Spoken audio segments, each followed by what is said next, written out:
Salut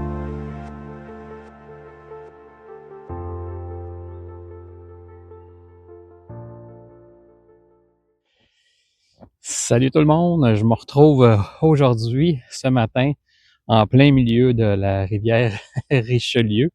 La glace est épaisse, c'est très bien. À une de mes haltes routières préférées, celle d'Otterburn Park. Je viens souvent ici, on vient souvent l'été, on, on vient se balancer, on vient profiter, on vient regarder les bateaux. Donc, j'ai décidé en deux sorties de hot tent, de tente chaude, de camping d'hiver, de faire un petit vidéo pour apporter des précisions parce qu'il y a beaucoup de personnes de mon entourage qui me posent des questions. Puis sûrement des personnes qui sont abonnées à la chaîne YouTube ou à la page Facebook Camping Aventure Plein Air et Fun qui se posent peut-être des questions. Donc, j'ai décidé de répondre à ces questions-là. La première question, c'est pourquoi avoir commencé le camping d'hiver? Pour moi, la question, c'est pas pourquoi, mais pourquoi pas? Pourquoi pas? Comme j'ai déjà dit, puis je veux juste spécifier, je vais souvent utiliser le on parce que je veux inclure Julie qui est pas là, mais je veux l'inclure parce que on est deux là-dedans. Pourquoi? Parce que à la base, on est déjà des adeptes de camping. On fait du camping l'été en tente. Depuis plusieurs années, on fait du camping d'automne en tente. Puis on aime bien ça. Camping d'hiver, écoute, ça fait, comme je disais, ça fait longtemps que je suis des YouTubers. Puis je les voyais, puis je les trouvais courageux. Puis je me disais, peut-être un jour. Tu sais, moi, je suis pas un gars d'hiver, je suis un gars d'été. Puis, j'aime faire du camping. Donc, je me suis dit, qu'est-ce qui pourrait joindre l'utile à l'agréable? Ça serait d'essayer le camping d'hiver. Puis, j'ai décidé de me lancer. Évidemment, moi, je ne vais pas sur les terres de la couronne. Donc, je me disais, est-ce qu'il y a des places pour faire du camping l'hiver? Je savais qu'il y en avait à l'île d'Orléans parce qu'on y va souvent, puis je sais que là, de camping d'hiver, il en fait. Puis c'est quand j'ai découvert la chaîne d'Éric Savoie, qui lui va dans plusieurs campings au Québec, que je me suis dit, oh, OK, il y a plusieurs places qu'on peut en faire. Donc, ça a été l'élément vraiment déclencheur qui a fait, OK, je peux aller dans des places autres que les terres publiques, dans le bois. Donc, je peux aller dans des terrains de camping. Donc, j'ai décidé de me lancer à l'aventure. C'est sûr que c'est un autre monde, c'est sûr que c'est une autre réalité. Tu sais, il y a plein de choses, tu sais, c'est le froid, tu sais, c'est pas comme l'été ou l'automne, tu sais, où les températures sont quand même bien, où ce que tu peux t'ajuster. L'hiver, c'est un petit peu plus complexe parce qu'il fait froid, mais sinon, écoute, ça va.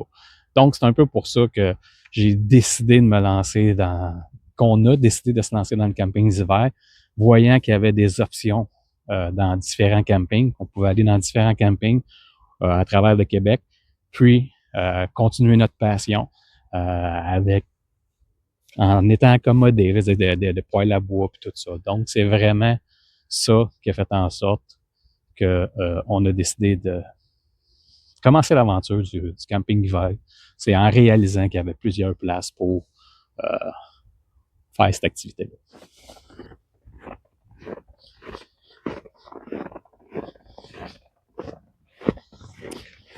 Maintenant, comment choisir le bon équipement pour commencer le camping d'hiver en hot tent, en tente chaude?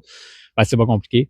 C'est d'aller voir les YouTubers qui sont présentement sur YouTube, puis de s'inspirer d'eux, de voir, il y en a beaucoup qui font des reviews de poêle à bois, de tentes, de tout l'équipement qu'on peut avoir besoin pour se partir.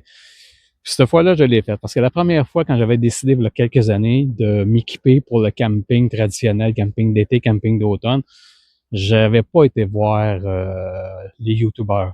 J'avais vu des reviews d'articles, puis j'achetais. Je faisais genre des essais-erreurs, puis ça m'avait coûté beaucoup cher. Puis j'ai beaucoup de stock de ces essais-erreurs-là parce que je savais pas trop.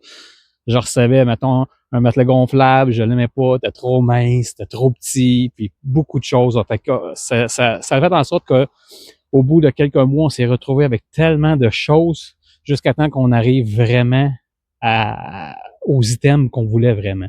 Fait que quand j'ai décidé de me lancer dans le camping d'hiver, je me suis dit, je ferai pas cette erreur-là. Donc, j'étais allé voir toutes les reviews des YouTubers qui en faisaient, puis je me suis inspiré d'eux pour le poêle à bois, le Gonex. pour les licans, les One Tigress, pour la tente, la Nature Hike, pour vraiment tout. Fait que là, je sais que l'équipement, les équipements qu'on a choisis, ben c'est des équipements qui ont rendu d'autres YouTubers satisfaits. Puis jusqu'à présent, je suis très satisfait. Donc, l'important, allez voir les reviews des YouTubers qui se servent de ces items-là et inspirez-vous de vous comme ça. Vous allez avoir des valeurs sûres entre les mains, puis vous allez être sûr de ne pas dépenser beaucoup de dollars après plusieurs mois. Ça, ça l'aide beaucoup.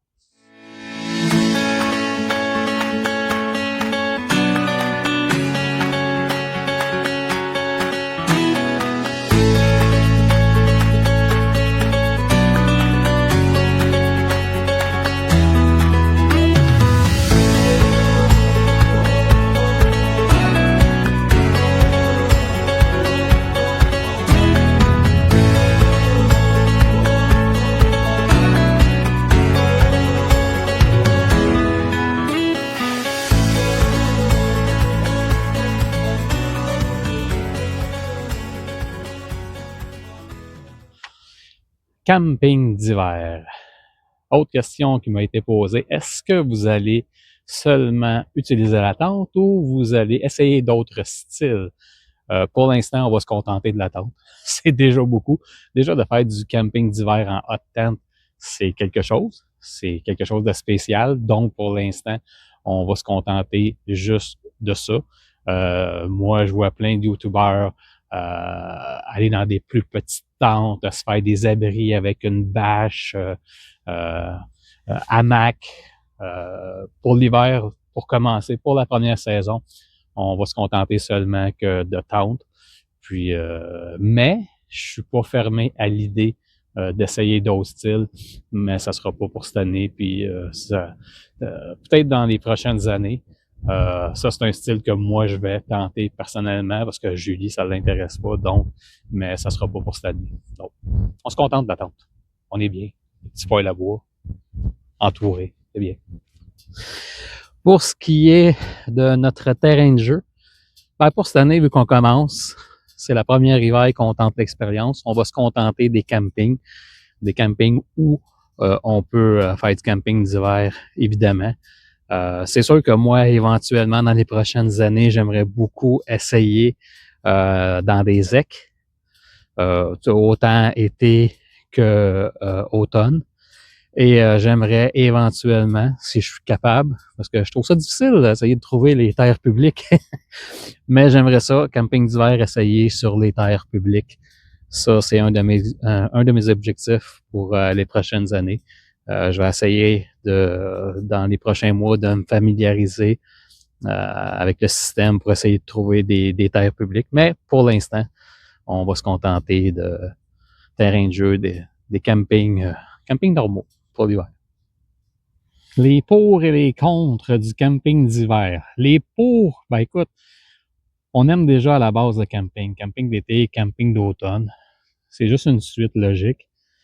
C'était juste d'avoir le guts de le faire, le guts de s'initier, puis de partir, de faire la première sortie que j'ai faite dernièrement à l'île d'Orléans. Ça me permet d'être dehors, d'apprécier la nature, ce que j'aime, être dans le bois, ce que j'aime, être loin de la ville, ce que j'aime. Ça me permet d'être dehors. Les contres, c'est sûr que c'est l'hiver. C'est sûr que c'est pas comme l'été. C'est pas comme l'automne. C'est-à-dire que tu peux pas être à l'extérieur tout le temps. Tu peux pas être à l'extérieur tout le temps. À un moment donné, il fait froid. Faut que tu sois dans la tente. Tu es plus souvent dans la tente qu'à l'extérieur. Surtout si, comme moi, j'emmène mes bûches écologiques. Les youtubeurs qui, eux, vont couper leur bois, ça le coupe plus leur journée. Mais c'est sûr que tu es plus à l'intérieur. Mais écoute, c'est sûr qu'il y a le facteur froid qu'il faut que tu prennes en considération parce que ton poêle à bois, la nuit, il y en a qui vont rester dans leur sac de couchage, qui rempliront pas le poêle à bois. Donc, quand tu te lèves le matin, c'est vraiment frais. Il y a ce facteur-là qui est peut-être négligeable.